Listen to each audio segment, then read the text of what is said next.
Okay, hello everyone. It is April 14th. I just heard a car pull up. And tonight we're going to talk about getting people to commit. I know it's something that we've all, struggled with, getting someone to commit and sign up with us. And that's what we're going to talk about tonight, because I know you guys asked for help with it before, and that's what you said is your biggest factor on why people, why you don't get to Success Club and why you aren't able to get challengers. So first, I'm just going to dive in a little bit and talk about, relationship building. And then next, I'm going to talk about, getting people to commit. And then we'll go into Kate's story. I asked her to speak a little bit on the call. And, I forgot to mute everyone. Probably a good idea. Oh, 1 minute.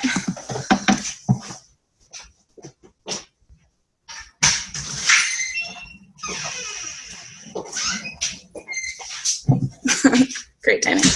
And then I'm going to have Kate share her story on about changing from, a discount coach to a building coach and how she committed to herself. So not only are we going to talk about, people committing to signing up, but people committing to themselves in this business. So first, I just want to talk about, the relationship process. So you don't just message people, asking people to join. Kate will talk a little more about it, about how she talks to people that are, supporting her, and then in turn gets them excited about this, opportunity. So first, I personally just build relationships. I find something that's a commonality between people, whether it's a college student, another college student, someone with PCOS, celiac disease, eats gluten-free, from Boston, something in common. We can all relate. It's easier to find something to talk about when you have something in common with someone, right? So I want you guys to focus on that. Look through hashtags that relate to you. If you're a dog owner, look through those, and that's how you're going to build these relationships. It's 1,000 times easier to get someone to commit when they trust you and you have that relationship built. So another way to get people to trust you and to commit is through the 5-day clean eating groups. As you guys know, we have a team-wide one monthly. I run this guys for you. It's going to be a little different this month. I'm not going to add my challengers in. It's going to be all you guys. So get inviting. And I will say that's single-handedly the thing that has helped me hit Success Club every single month since October 2013. I have not missed a month because of this. So I'm telling you, it works. The top coaches, Christine Dwyer is one of the coaches that taught us to do this. So do it. Invite people to a 5-day group. Sometimes I even get nervous about inviting certain people, but it's so easy to invite someone to a free group, right? Say you have a transformation picture you post and you get, 50 likes or even 100 likes, and you message those people thanking them for their support. Why not then, if they're interested? They wouldn't like your post if they weren't interested, right? We all know that we could improve our health and ourselves. So why not invite them to this group? Even if only 10 people say yes, that's 10 more people than you would have had, okay? So I want to then jump into Kate and have her share a little bit. So, okay. So I know I kind of put you on the spot today. That's okay. But I want you to share, how you went from being a discount coach to, wanting to work the business. Like, what changed? What made you ready to commit?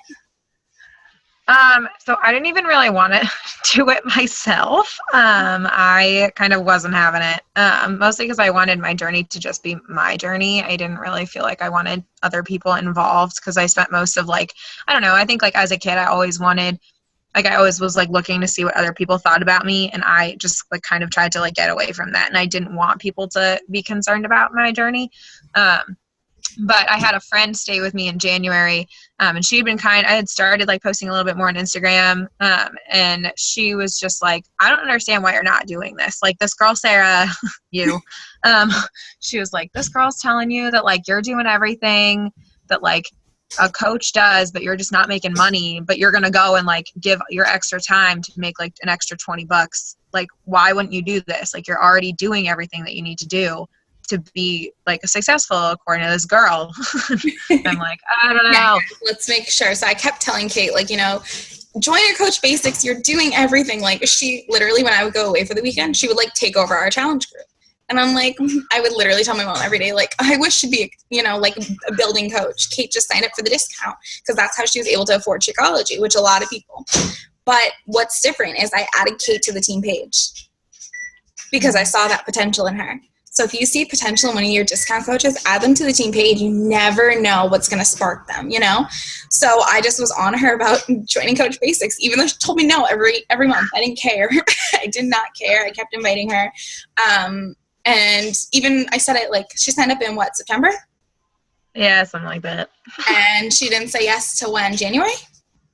Yeah. Yeah. So every single month I asked her, and I got shot down. I could have, given up, but I knew she would be great at this. She was already doing it. Like, she literally would, like, post for all my challenges. My challenges were coming to me saying she's such a great coach. And it was crazy. So I'm glad you caught on and your friend talked some sense into you. Yeah, she bullied me a little bit. She was like, I think you're being stupid. Like, because my biggest concern was that people were going to be mean to me. Like, that was my biggest thing, is like, that's what I like dealt with. I was like bullied so bad as a kid. Like, I was like, why would I ever put myself in a position where these people can like openly be mean to me? Like, I totally relate. So for me too, I, freaked out when my Instagram and Facebook synced together, but that was the best thing that happened. And so saying that, I'm so excited for you. So when you did your first transformation picture and you got all those likes, share a little bit what you did when you like messaged people, because that was genius. Yeah. So a lot of people liked that picture, and I was really shocked by it. It was like over 100. Yeah. Mm-hmm. It was a lot. And I like panicked and texted Sarah, like I was ready to throw up, like I wanted to die. I was being the most dramatic ever. About a picture, and so many people just like came out of the woodwork to just like it. And so what I did, because I figured, I've got to I'm also in Rock the Basics at this point. I'm like, I need to be communicating with people or else I'm going to get in trouble. And so I was like, why not? Like, these people have already reached out to me. These are the safest people for me to like message, because they've already like reached out to me first. So I just messaged each of them being like, hi, like, I know we haven't talked in a really long time, but like, I saw that you liked my transformation picture. I just want you to know like how much that meant to me.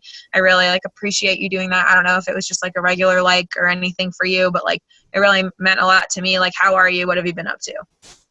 Done. And I got responses from so many messages. So many messages. They just flooded in, because a lot of people were super nice too. They were just like, it wasn't a regular like I don't really like a lot of things on Facebook, but like I just saw that and it was just like so inspiring. It was so real. Some people were like, I'm so sick of watching like cat videos on Facebook. Like, that came across, and I was like, finally, some like a human on Facebook. But people were really great about it, and they just like wanted to like support me and say that they were like happy that I was happy, and then just like catch up a little bit. Like, it was so easy. Yeah. And I think sometimes we all overthink our messages, following scripts and stuff. So if you just literally let it naturally flow, it's so much easier. Today I was actually telling Tanya, so we're doing a PCOS group, and I decided to network with one of the admins of the PCOS group because I figured, why not? And she let me post in her group of like over 200 people sharing about my free clean eating group. So saying that, like, getting those people to commit is going to be easier for me because we're going to have something in common. So, whether, like Kate said, like, you guys already knew each other, you already had that relationship built, it's easier to talk to people you already know. So why not start there? I remember when Kate first messaged me, I probably had like a panic attack because we didn't talk that much when we, saw each other, because I'm really shy. And clearly I used to think she was like the most confident person ever during minstrel show. And then when I told her that, she thought I was crazy. But seriously, for me, it's easier to talk to people I don't know. It's just conversation flows. Like Tanya knows, like when Tanya and I found something in common, Sons of Anarchy, like it was so much easier to follow up with her, Then when I noticed she was off the wagon, it was easy just to talk to her, and not just be like, hey, where are you? Like, why aren't you posting? I would just talk to her because I like talking to her. So I want you guys to use that when you're getting people to commit. If you are getting an old friend from high school to commit, why don't you just bring up conversation like, hey, remember this? Or invite them to somewhere, somewhere to talk. Do you want to catch up and get coffee? Like a lot of people will not say no to that, right? So that's something I know I have done in the past to get people to commit. I will meet them one-on-one if possible. You can always have a Zoom call with them, a phone call, anything really. I know Kate likes doing things in person. That works really well for you, right? Yeah. Okay, and my mom too, actually. She'll actually ask like local people to go for a walk. And then it always comes up in conversation. For me, I'm like total opposite. Like I would rather sit here behind my computer and have a one-on-one like via computer. I don't know. That's just how I am. But getting people to commit is just something that you need in order to hit Success Club. If you guys are talking, to those 3 to 5 people per day, how are you not hitting Success Club is my question. Are those conversations, going down the drain and you aren't getting to the invite? And now another time is people are afraid to invite once they build that relationship, right? Are you afraid someone's going to stop answering? I know sometimes people get that. Okay, I'm just going to mute real quick. I know sometimes people are afraid of that, and I know I used to be too, especially when it's a close friend. But people sometimes will not ask you. They'll come out, and ask you about things, but then when they won't ask again, they're like, you know what, she doesn't want me in her group. Maybe like I can't afford it right now. She doesn't want to talk to me. So keep contact lists so they know you have not forgot about them. Even if you just check in with people, say, hey, I've been thinking about you. How have you been? That's going to mean the world to someone because, I just lost the screen. Because they're going to know that you've been thinking of them. So I always have, a prospect list. And it's just conversations. I actually write in the team page, it's people I can help this month. And I always have one. People are never crossed out. My coaches are on there. And I go through it every day. That's why I pick my, 3 to 5 new conversations each and every day. And it's so easy when it's mindless. If you don't have time to sit at a desk, which is something that I just now am getting over. Before I'd sit at my desk for hours and then complain. If you work better on the go or, when you're at the nail salon, take a picture of your list of those 3 to 5 people per day and just message them while you're on the go from your phone. It's so easy, right? And most of the time we're using Facebook Messenger, so we all have Facebook on our phone, so it's no excuse. So use that when you're getting people to commit. And another thing is, if you feel like sometimes you're overwhelmed with Facebook groups, I know we were talking about this with a few coaches today, make sure, you have a list of Facebook groups or add them to your favorites. If you guys don't already know what that is, it's a section on the side and it's your favorites. That's literally all I do each and every day. Do you guys know about that? Okay. So I just have my groups I check into, each night. I don't stay in the groups for a long time. I go in and I go out. It's quick. And I don't get sidetracked. So that's what I want you guys to do too, so you don't get overwhelmed. Stick to that power hour every day and keep a to-do list, because that's literally going to change your business and change what you're doing. I know I've shared before, this is, my to-do list. And it's, dry erase. Really helpful. And doing that is just really gonna, when you're staying on top of people and having if you have a contact list and you have a follow-up date set, which I do, it's actually Google Drive and it says follow up, and I have put a date there. So each day I'll just go in, click on it, and it'll say whoever I have to follow up with that day. So it takes me a little bit of time just to fill it in.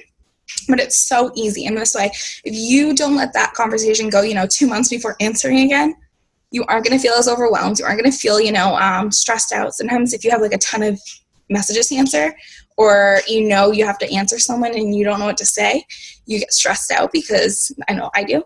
When your to-do list is a mile long, you freak out and you pause. So instead, I just want you guys just to talk to people, focus on that. And in turn, you're going to get to, the invite process. And if you don't know how, use our scripts. And I use one that's always by the way, I've been meaning to invite you to my upcoming group, something like that. Or if you see people you've been talking to and you've been afraid to invite them, and you see them like your transformation pictures, that's an easy way for you guys, to message them about your upcoming group, because they're supporting you again. So keep tabs on who's liking your pictures. That's going to mean a lot as well. A lot of times it's going to be a lot of other coaches, but that's okay. But keep that in mind, and it's really going to help. So with that, any questions? Help inviting. Kate, do you have anything you want to add? No? I'm trying to think if I had any other questions for you. I feel like I did. Oh, okay. Yeah, real quick. I have another question for you. Okay. So how did you get from messaging those people that liked your picture to getting some of them to commit? Because I know you're going to meet Emerald this week, brand new. So I know you have people committing. Yes. I think really reaching out to them made a huge difference, because I didn't realize that there were people that were following me, or that were like watching what I was doing, until I reached out. And then they just like were like, I've been watching what you've been doing. Like, I've been watching you on Instagram. I've been meaning to reach out to you. Like, I've wanted to talk to you for so long. And I was just like, no way. Like, I remember like telling you, Sarah, all the time, I'd be like, I don't understand why a couple sweaty pictures of my face are like doing it for people. Like, it's not doing it for me. Like, I don't know. I don't understand. But it really does like get to people. And even now I have more people like I really think like it is so corny, because it's like so professional development, but like really being consistent, like whether I get like 4 likes or 140 likes, like I don't even care. Like and like I do care on like that weird level that everybody cares, but I don't get it to stop me from posting. Like, there's a picture like that I posted tonight, and it only had like 4 likes on Instagram, and like that's okay. Like, I still worked out, and there are still people that are looking at it. And I'm pretty sure I was one of those. Yeah, right. Now people like now that I've reached out to, like, I had a girl from California just like reach out to me that I went to college with, and she was just like, oh, like, I just had some questions about like your clean eating and like what you're doing with that, and like I'm like starting grad school, and I know you're in grad school, and I'm trying to cut, like, I don't want to get into coffee. Like, what is the superfood thing that you talk about? And I'm like, okay, like, let me tell you about it. Right. And she came to you. Yeah. Because like, I just keep putting it out there. Yes. And that's something, a lot of people, so they'll put, a challenge group post out there and they don't get feedback. Do you know how many times I have to post about one specific challenge group and get feedback? Like, so many. Last night I did one post about the PCOS group for the first time, and I had so many hits. That never happened. It never. Even Carly, I remember I was with Carly before, where was it? At Summit, and she made a post about PIO. It was the brand new program, and like 2 hours later, no one commented. You guys know how many followers she has. It's all about timing too. So keep putting it out there. People need to see it. There's always going to be new eyes on you. So if you don't continuously post, like I remember literally the day I posted about T25, Kate and another girl, Kate, both messaged me, and they were both people like I knew in real life. And I remember I wasn't going to post because I thought I was being redundant. And that same day, both of them reached out. They both signed up as coaches. They both started T25 with me. So you never know who's watching. And both of them told me they've been watching my journey for so long. And I was like, they weren't even on my list of people I wanted to talk to, because I was afraid, and both of them are older than me. So I was like, I don't know if they really want to, count on me. I was 18. I just didn't know. So you never know who's watching. So keep that in mind. And I'm going to stop recording and let's see.